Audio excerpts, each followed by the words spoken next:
Hello बच्चों, let's read this question. The question says A, B and C are voltmeter of resistance capital R, 1.5 R and 3 R respectively as shown in the figure.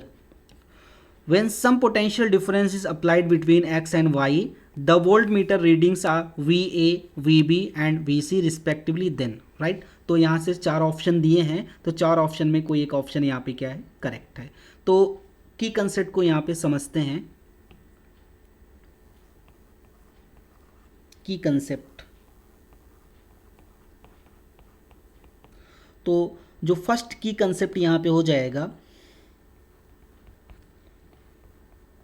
In parallel combination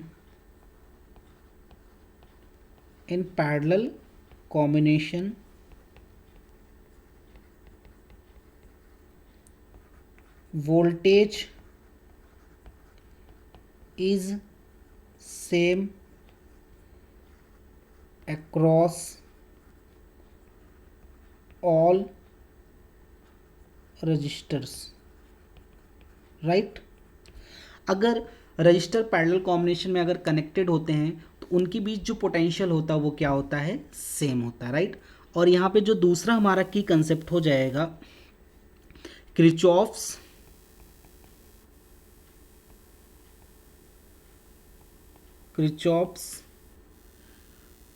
junction law, Kirchhoff's junction law, right. तो Kirchhoff's junction law में suppose यहाँ पे कोई एक wire है, right. अब यहाँ पे जंक्शन में देखो वायर कनेक्टेड हैं, ये हमारा क्या हो गया, जंक्शन पॉइंट.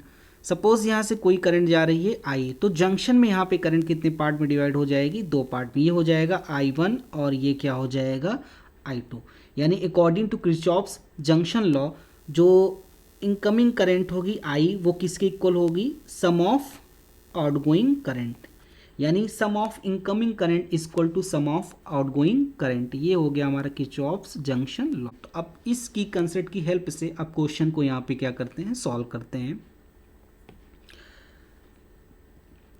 अब यहाँ पे इस क्वेश्चन में ये अजूम कर लेते हैं कि यहाँ से जो ये पॉइंट ए दिया हुआ है, यहाँ से एक सपोज एक करंट जा रही है आई, इसको आई जूम कर लेंगे.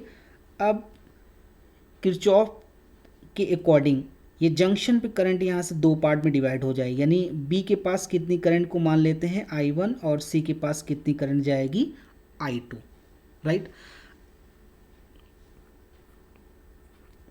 तो यहाँ पे जंक्शन पे करंट दो पार्ट में डिवाइड हो गई, यानी कैपिटल आई इक्वल टू यहाँ पे हो जाएगा I1 प्लस I2. यानी आई की जो वैल्यू हो जाएगी वो हो जाएगी I1 प्लस I2. इसको एज्यूम कर लेते हैं यहाँ पे इक्वेशन नंबर फर्स्ट. अब V के क्रॉस यहाँ पे जो ये V दिया है, इसके क्रॉस यहाँ पे वोल्टेज कैलकुलेट करते हैं. तो V के क्रॉस जो वोल्टेज हो जाएगा वो हो जाएगा I into R by Ohm's law. यहाँ पे लेकिन करंट यहाँ पे अजूम की है I1 और B के क्रॉस जो रेजिस्टेंस यहाँ पे दिया है वो दिया है यहाँ पे 1.5 R. कितना दिया है, 1.5 R. तो ये हो जाएगा हमारा I1 into 1.5 R. Similarly C के क्रॉस अगर वोल्टेज यहाँ पे कैलकुलेट करेंगे तो इसके क्रॉस करंट कितनी फ्लो हो रही है I2 और C के क्रॉस जो वोल्टेज दिया है वो कितना दिया है 3R. तो ये हो जाएगा 3R, राइट. अब जब भी दो रजिस्टर अगर पैरेलल कॉम्बिनेशन में अगर कनेक्टेड होते हैं तो उनके क्रॉस जो वोल्टेज होता है वो क्या होता है, सेम. यानी VV इक्वल टू यहाँ पे क्या हो जाएगा VC. VB की वैल्यू यहाँ पे गिवन है, ये है I1 इंटू 1.5 R और VC की वैल्यू है यहाँ पे I2 इंटू 3R. तो I1 की वैल्यू यहाँ से हो जाएगी 2I2, राइट. तो I1 की वैल्यू हमने यहाँ से कैलकुलेट कर लिया 2I2. तो यहाँ पे इक्वेशन फर्स्ट में अगर हम I की वैल्यू पुट कर देते हैं तो फ्रॉम इक्वेशन फर्स्ट, तो इक्वेशन फर्स्ट से यहाँ पे है I1 प्लस I2. लेकिन यहाँ पे I1 की वैल्यू कितनी कैलकुलेट की गई है 2I2, तो यानी I1 की वैल्यू यहाँ पे 2I2 रख देंगे तो ये हो जाएगा, यानी I इक्वल टू हो जाएगा यहाँ पे 3I2, यानी I2 की वैल्यू यहाँ पे कितनी आ जाएगी I डिवाइड बाई 3। तो I2 की वैल्यू यहाँ से कैलकुलेट कर ली गई I डिवाइड बाई 3। अब यहाँ से I1 की वैल्यू कैलकुलेट करेंगे तो I1 की जो वैल्यू आ जाएगी, तो यहाँ पे देखो I1 की वैल्यू कितनी है, ये यहाँ पे I1 की वैल्यू कितनी है 2I2, तो यानी 2I2 की वैल्यू यहाँ पे कितनी कैलकुलेट की गई है I बाई 3, तो यानी I1 की वैल्यू आ जाएगी 2I डिवाइड बाई 3। ये हमने I1 की वैल्यू कैलकुलेट कर ली, राइट। अब यहाँ पे ए के क्रॉस वोल्टेज कैलकुलेट करते हैं, तो ए के क्रॉस जो वोल्टेज हो जाएगा वो हो जाएगा I इंटू आर। तो रजिस्टेंस कितना दिया है ए के क्रॉस रजिस्टेंस दिया है कैपिटल आर, तो यहाँ से कैपिटल आर लिख देंगे तो ये हो जाएगा ए के क्रॉस वोल्टेज हो जाएगा I into R, right. V के क्रॉस वोल्टेज हो जाएगा I1 इंटू 1.5 आर, तो ये हो जाएगा I1 इंटू 1.5 आर। तो I1 की वैल्यू यहाँ पे कितनी कैलकुलेट की गई है 2I divide by 3 into 1.5 R. तो V के क्रॉस जो वोल्टेज आ जाएगा इसको डिवाइड करेंगे, हो जाएगा 0.5 और 0.5 को 2 से मल्टीप्लाई करेंगे, यहाँ पे हो जाएगा 1, यानी I इंटू आर। यानी V के क्रॉस जो वोल्टेज आ गया वो कितना आ गया I इंटू आर।